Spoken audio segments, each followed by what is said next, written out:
জীবনের কোনো কাজই ছোট নয়। ছোট হয় শুধু মানুষের দৃষ্টিভঙ্গি। আজ আমাকে দেখে অনেকের হয়তো ভাববে ইট ভাঙছে, এটাই তার কাজ। কিন্তু তারা জানে না এই ইট ভাঙার প্রতিটি আঘাতের সঙ্গে আমি আমার ভবিষ্যৎ গড়ার লড়াই চালিয়ে যাচ্ছি।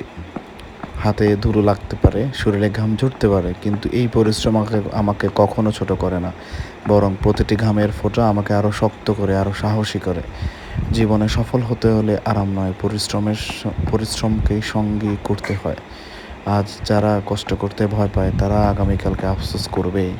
আর যারা আজকে কষ্টকে হাসিমুখে গ্রহণ করে তারাই একদিন সফলতার গল্প লেখে। মানুষ আজ হয়তো আমার বর্তমান দেখছে, কিন্তু আমি আমার ভবিষ্যৎ দেখছি। কারণ আমি জানি আজকের এই পরিশ্রম একদিন অবশ্যই ফল দেবে আমাকে, ইনশাআল্লাহ। তো পরিশ্রম না করে অন্যের পরিশ্রম দেখে নিজে বসে থাকলে কখনোই উন্নতি করা সম্ভব হবে না। নিজেকেই পরিশ্রম করতে হবে, নিজেকেই নিজের ভবিষ্যৎ গড়তে হবে, আর সেটা মেনেই সামনের দিকে এগিয়ে যেতে হবে। আপনি আজকে বসে থাকবেন, আপনার জায়গায় অন্যজন সফলতার চিরকোঠায় পৌঁছে যাবে। তো বসে না থেকে সফল কিভাবে হবেন সে চিন্তা নিয়ে আমাদেরকে এগিয়ে যেতে হবে। এগিয়ে যেতে হবে আমাদের ভবিষ্যতের জন্য।